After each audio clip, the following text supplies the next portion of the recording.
Chase Pitkin salutes our Buffalo Bills for 35 years of football excitement and glory. At Chase Pitkin, we know being number one means outperforming your competition and bringing something new to the game.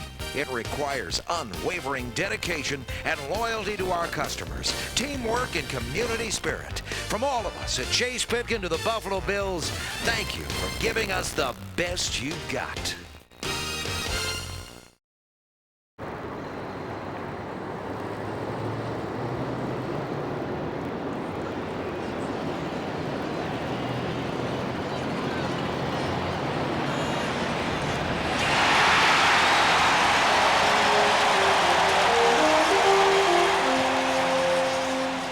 You can get it done.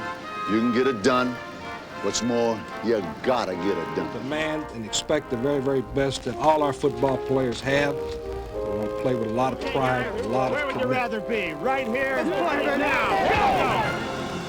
Here is Thurman Thomas. He breaks through at the 30, at the 35, 40, 45, midfield, one man to beat. Touchdown! Joe Cribb goes all the way for the score. And that should be the one that puts the... They are standing up and they are cheering O.J. Simpson, who just set a new National Football League record of 261 yards. For 35 years, the Buffalo Bills have maintained a standard of excellence matched by few NFL teams. The Bills have produced 16 winning seasons, 9 division titles, and an unprecedented 4 consecutive conference championships.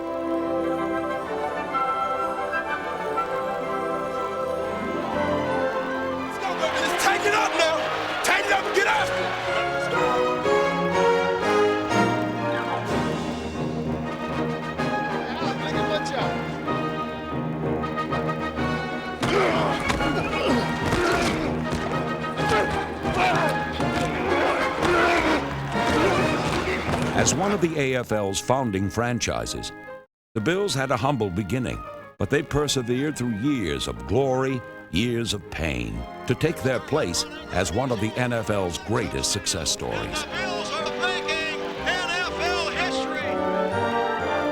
Well, naturally, I'm very proud of the Bills, particularly in the last 6 years. We had an up and down history from 1960 when we started in the old, American Football League. Had some good seasons and some bad seasons.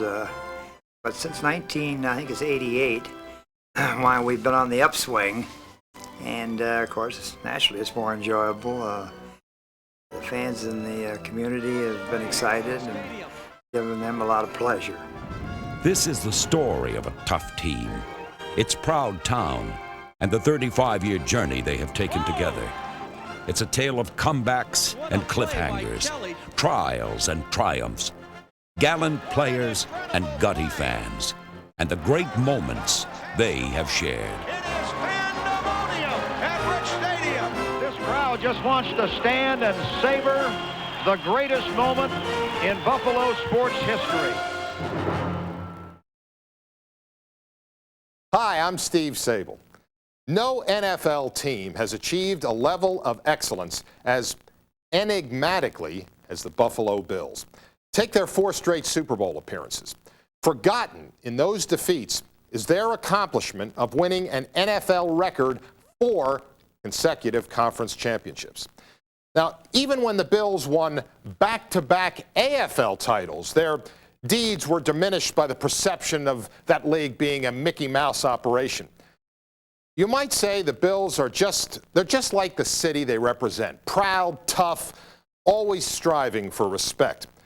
And like the town of Buffalo, the Bills are survivors, a team that has endured a cold and cruel climate by maintaining a tradition of hard-hitting, rugged defense. And that tradition is as strong today as it was when the Bills played in an ancient arena known as War Memorial Stadium. War Memorial Stadium was never considered a sports show palace, even when it first opened during the Depression. But by the 1960s, the rickety confines had become the home for one of football's most powerful defenses. It's like history. Time stands still when you go on War Memorial. When you come through a tunnel, you don't know what you're going to expect because the fans are a foot away from you. They can reach through a fence and touch you. At one time when we lost a game where we should have won, they collected 12 full cases of beer cans off the field. Because Buffalo fans, when you're supposed to win, you're supposed to win. From 1964 through 1966, the Bills did almost always win. They ruled the wide-open, point-a-minute American Football League with one of the most dominating, innovative, and tactically sound defenses in history.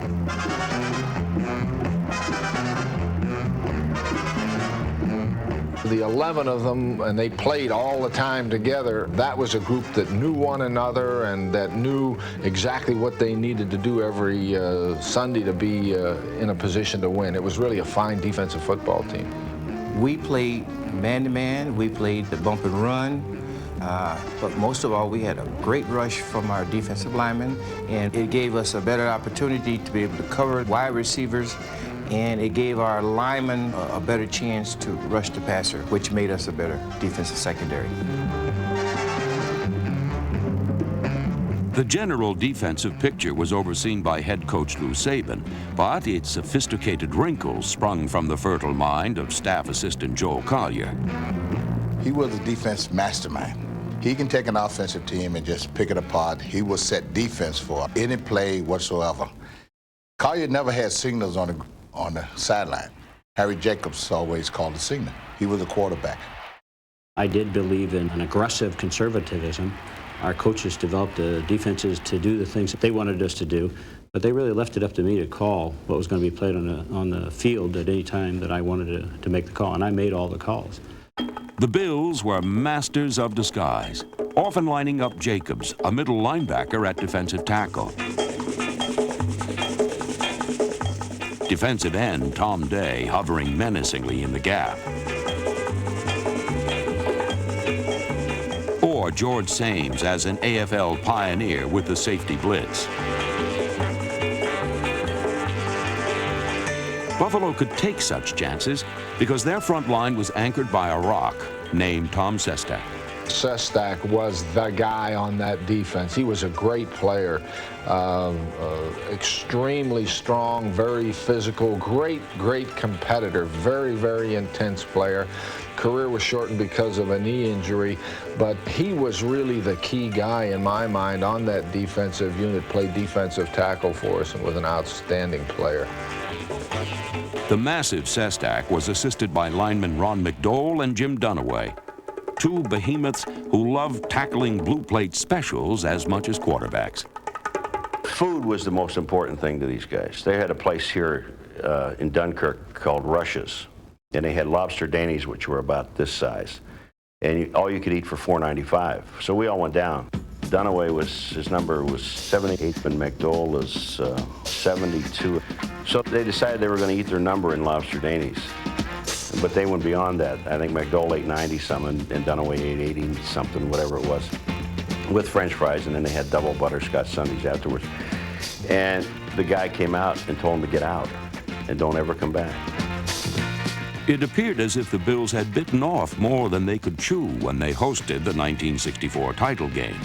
The defending champion Chargers scored early and were threatening again when the Buffalo defense made one of the most famous plays in AFL history. Linebacker Mike Stratton drilled Keith Lincoln with a shot heard round the world. That play when Lincoln was going to catch the ball, and I think it's Tobin Rote that was throwing the ball to him. And Lincoln reached up. Stratton hit him just as the ball was going through Lincoln's hands and broke 4 of his ribs. And you could hear the crack. And after that, you could see on San Diego get drained. The power to take and execute drained. And from then on, we started beating. Our defense shut down San Diego's offense. The defensive line played a tremendous game that day. Our linebackers held their running backs in check coming out of that backfield, and that was one of their assets, was Paul Lowe and Keith Lincoln coming out of that backfield. which actually gave Butch Bird and myself more or less a day off because they just didn't have a chance to run their passing patterns the way they wanted to. The Bills repeated as AFL champs a year later in a rematch with the Chargers. This time, San Diego did not even come close to scoring. All we read out of the papers out there was it wasn't who was going to win the game, but how badly San Diego was going to beat us. So that did motivate us defensively, and to be able to shut out the most prolific scoring team in all of football in a championship football game was exceptionally a good feeling. As the defensive quarterback for the Buffalo Bills championships years, I believe our defense should be remembered as the best nose-to-nose, straight-up defense there ever was. We were all in a situation in those days where, again, no one made a lot of money. But it wasn't important. The friendships that I made, everybody knew everybody. And those are the things that you can't put a price on. When we lost Sestak, most everybody came back. We lost John Tracy off of that team. And those are people that you would like to see live, at least outlive you. And then you'd be happy. They're all friends. We were a separate body of 8 teams that were going against the National Football League and the fans of the world. And we won. And we won. All is quiet now at the corner of Best and Jefferson.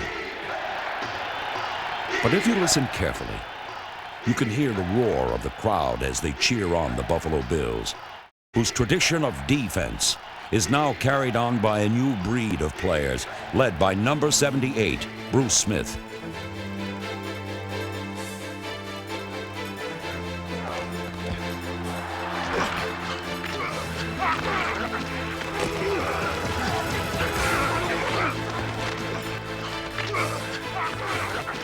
Smith, the Bills' #1 draft pick in 1985, has been the driving force behind the Buffalo defense that has rekindled fond memories of their 1960s predecessors.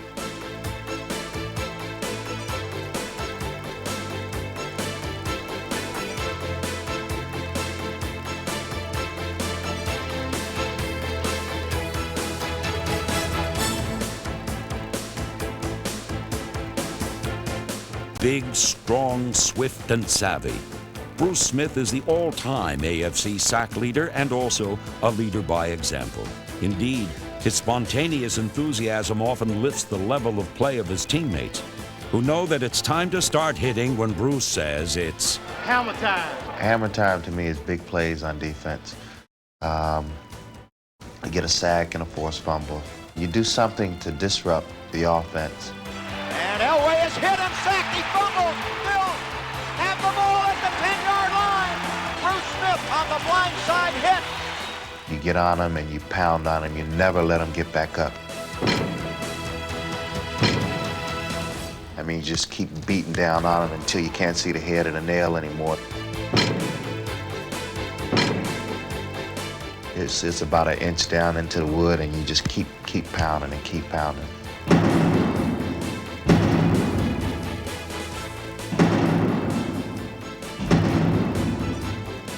Hammer time!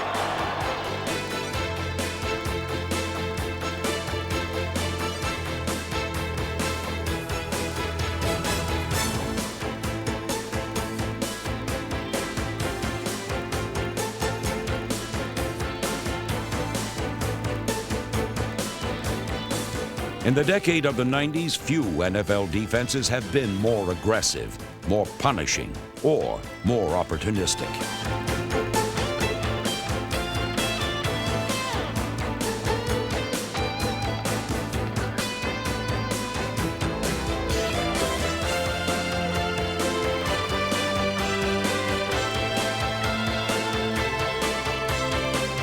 Here's a pass coming up. Mitchell throws. Intercepted at the 20, the 15, the 10. Mickey Washington runs down for the touchdown. Back to throw is Sims, and he fires it incomplete and then intercepted. It is picked off by Jones. He's at the 20, the 25, the 30, the 40, the 45, midfield, down to the 40, down to the 30, down to the 20, to the 10, to the 5, and in for the touchdown. Henry Jones goes 85 yards on the return. The Jets with the ball, and Boomer wants to throw.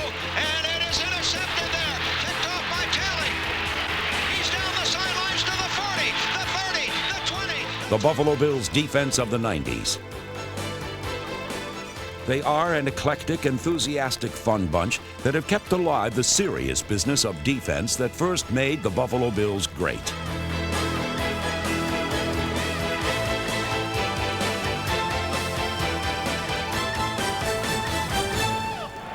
Hey, baby, are y'all convinced now?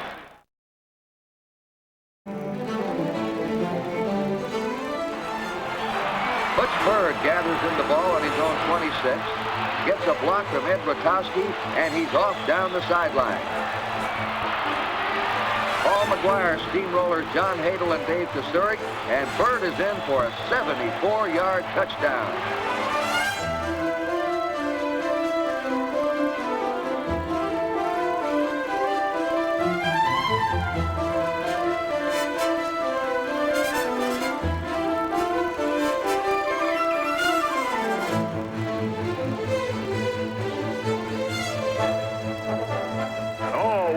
In Shea Stadium. 10 seconds left. Richard Todd looking. He throws it, intercepted by Bill Simpson. Simpson goes down at the 10-yard line. And with 2 seconds left, the Bills are going to win it.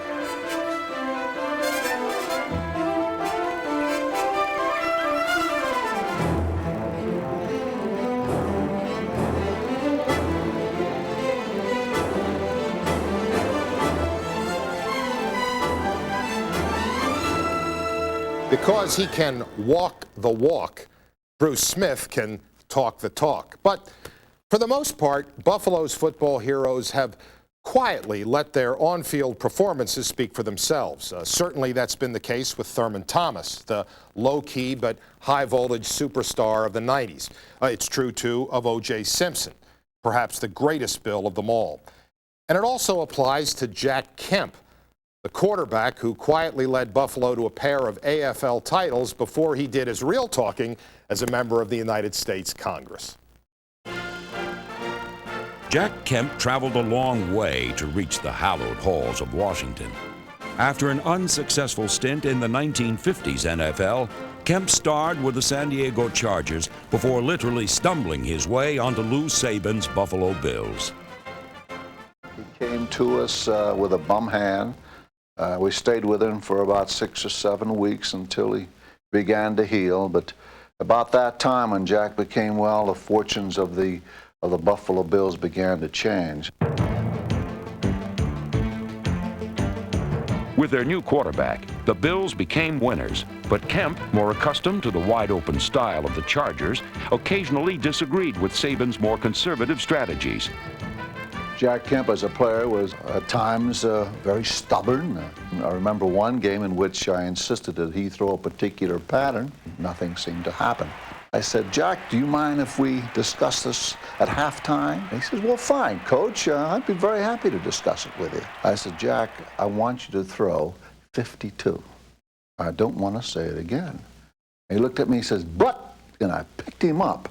There happened to be an open locker behind him, and I shoved him into the locker, and I says, Jack, do you understand me?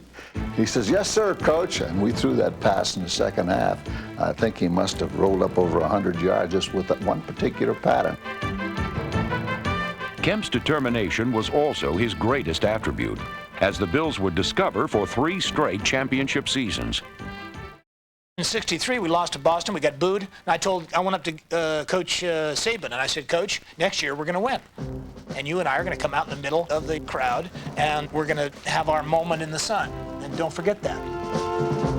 In 1964, Kemp beat his former team, the Chargers, 20-7, giving the Bills their first ever league title. A year later, Buffalo beat San Diego again for their second AFL crown. Kemp became a household name and a respected figure throughout Western New York, quarterbacking the Bills for the remainder of the decade. But by 1969, new challenges awaited. Now, I had spent 13 years throwing a football, and I'll be honest, whether my arm or elbow had started to give out, I couldn't throw as well as I thought I wanted to. I was president of Football Players Union or Association. I was an activist. I would have been called a clubhouse lawyer if I'd been a baseball player, because I loved organizing people and talking about issues and ideas. So the Republican Party said, hey, Kemp, why don't you run for Congress? And I thought about it. And if I'd lost, I would have come back. I had a no-cut contract. I could have come back and exercised the no-cut clause. In fact, I've had a lot of fun over the years telling people that if they didn't like me to Congress, I'd come back and play quarterback for the Bills, and that's how I got sent to Washington. It was another manifestation of a lesson I had learned early in my life, to be there at the right time and to take advantage of opportunities. And I had the great blessing and opportunity to serve the people of Western New York for 18 years in the United States Congress. Jack Kemp, a football and an American success story, with more chapters still waiting to be written.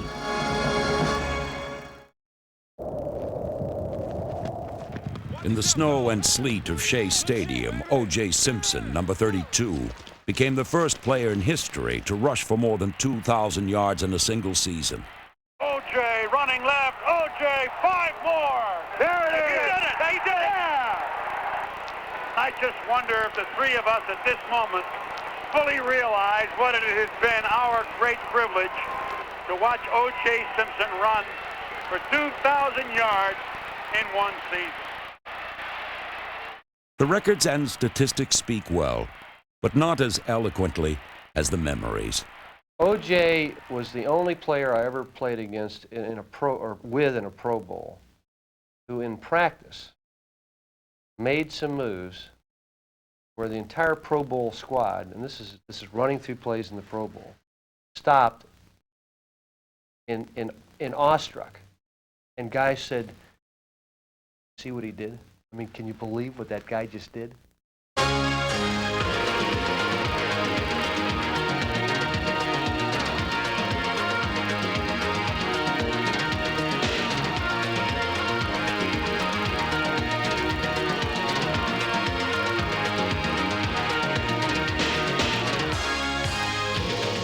At 6'1", 215 pounds, O.J. Simpson was a power runner with a sprinter's speed.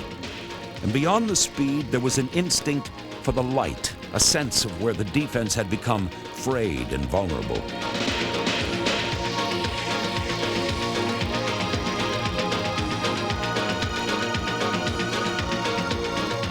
He knew precisely where to strike, and once in the secondary, he gave defenders very little to strike at.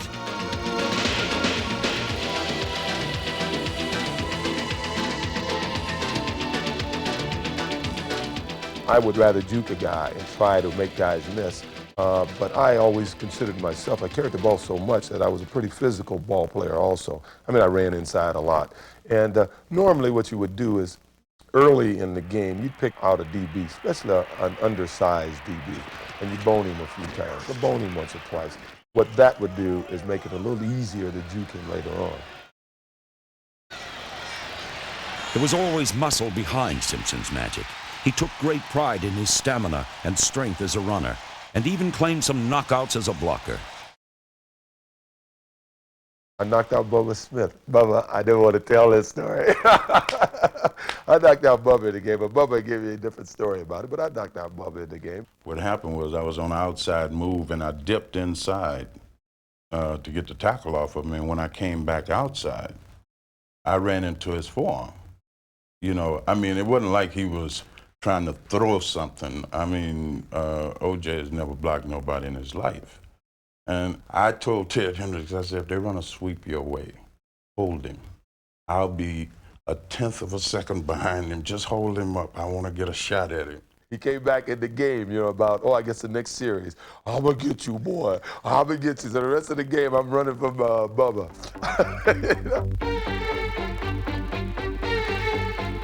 The pursuit of the juice was never a trivial one, and 4 times he led the NFL in rushing. In the open field, he had an instinctive feel for danger, and unlike many of today's great runners, he wore only a minimum of protective padding. You know, I wore very few pads because I like to feel people grabbing at me. You know, you can almost sense, you know, people don't have to touch you for you to feel them. And they can get close to you and you can feel them. And I needed to feel all of that so I can react to all of it.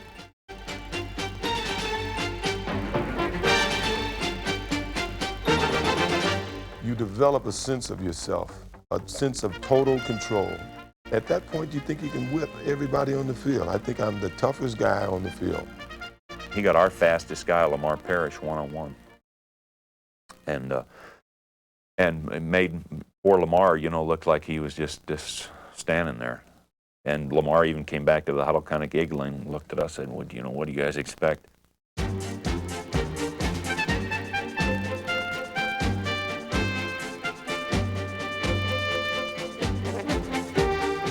Expectations were always high when O.J. Simpson carried the ball, and he captured the imagination of fans and players alike. He was a record breaker, a miracle maker, and a great one.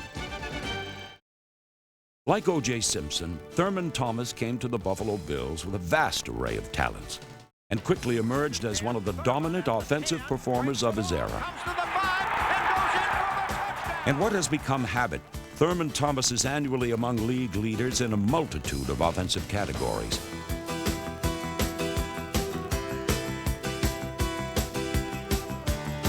He is a dangerous runner as well as an explosive receiver who has twice surpassed 2,000 total yards in a single season.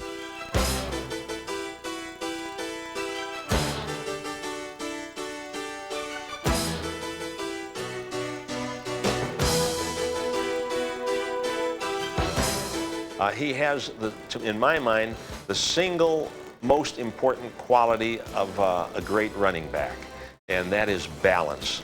He can be hit, and you don't topple him, you move him to the side. He can, because of his great balance, he has the ability to cut. He has great discretion when to turn it on, when to go outside, when to cut it back, when to lunge forward. Beyond that, and this was quite a bonus for us, he's a magnificent receiver as a running back. We didn't know he was that good a receiver. Coming out of college, he rarely caught a ball. And when called upon to block, he does the dirty work too. Bills are showing pass blocking at the moment, and they're going to throw again, another blitz. And here's a throw downfield. Reed's got it. 20, 15, 10, 5, touchdown. I'm not just a runner that everybody think that I am.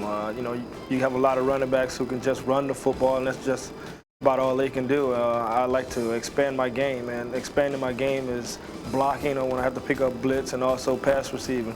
Not the little 5-yard passes, the 10-yard passes, but also the passes downfield 25 and 30 yards. In Buffalo, Thurman Thomas is the X factor, the clutch player the Bills look to when their push-button offense gets bogged down.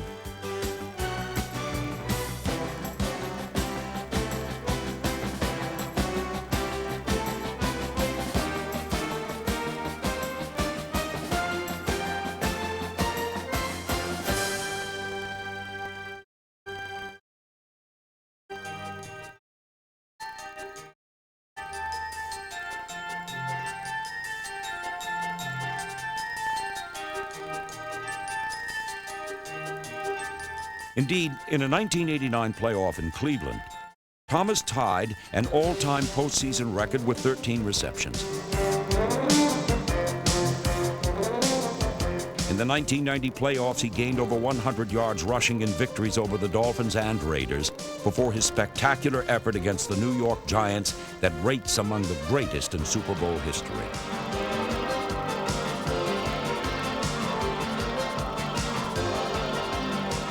With Buffalo's passing game neutralized, Thomas single-handedly took on the Giants.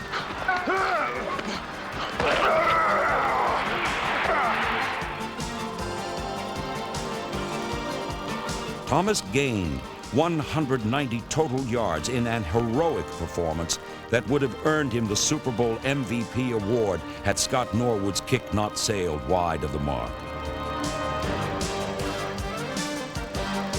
The disappointing setback did not deter Thomas from picking up in 1991, where he left off in 1990. On opening day, Thomas set a furious pace that even his teammates could not keep up with. In a rare double, he gained over 100 yards running and receiving in what was the league's best individual effort of that season.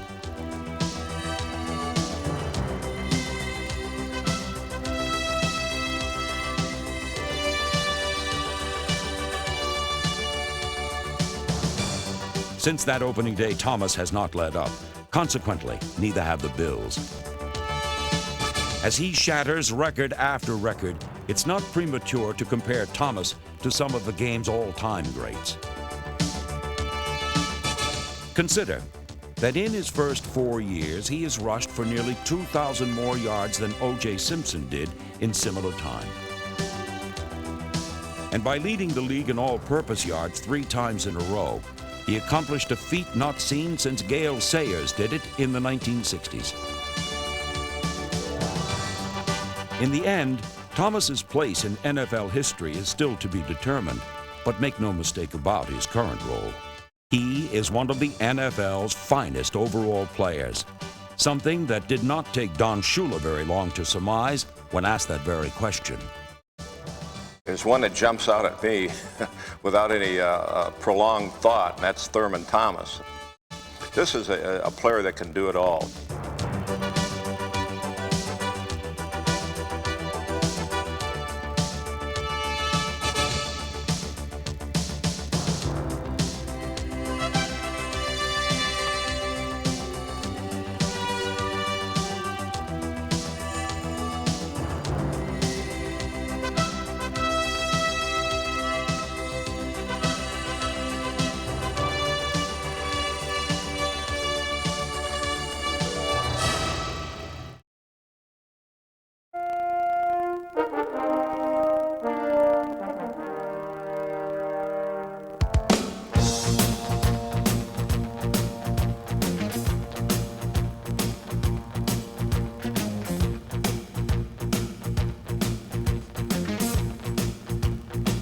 Here comes Ferguson handing off to Hooks, and Hooks trying to find a hole, twist free, gets inside the 30, down to the 25, to the 20, to the 10, to the 5, and he scores! He broke loose. First down for the Bills. In the I formation, it's denied the wide out to the left, and a handoff, and up the middle, and breaking out to the 30 is Greg Bell, and Bell is on his way to the 40, to the 30. Greg Bell scores a touchdown on an 85-yard run on the first play from scrimmage. Second down and 9 at the 31-yard line. Morangi to O.J. O.J. running to the left, turns the corner at the 30. O.J. at the 25, the 20. That does it. He broke the record. They are standing up and they are cheering O.J. Simpson, who just set a new National Football League record.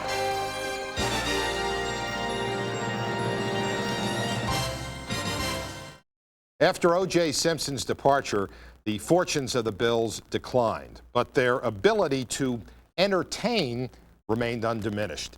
And that was due to a wily Cajun named Joe Ferguson, a quarterback who still holds numerous Buffalo passing records. With Joe Ferguson teaming up with talented receivers like Bob Chandler and Frank Lewis, the Bills' wide-open offense of the late 1970s was a prelude to Jim Kelly, Andre Reed, and the no-huddle attack that revolutionized football in the 1990s.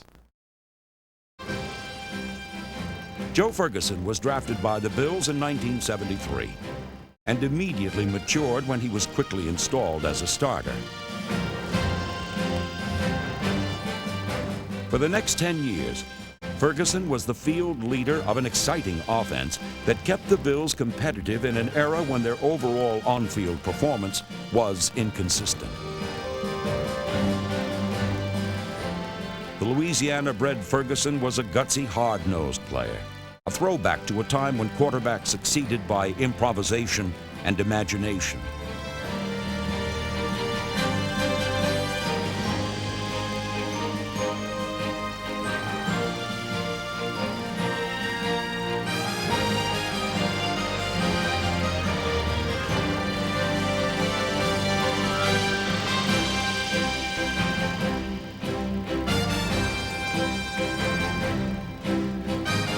One of Joe Ferguson's finest seasons coincided with the Bills' return to winning football in 1980. To the line of scrimmage. This team is playing inspired football. The stands are going crazy. Ferguson rolling out, looking, throws toward the end zone. It is caught for the touchdown. Caught by Rosenberg. A big grab for the touchdown. And pandemonium reigns at Rich Stadium.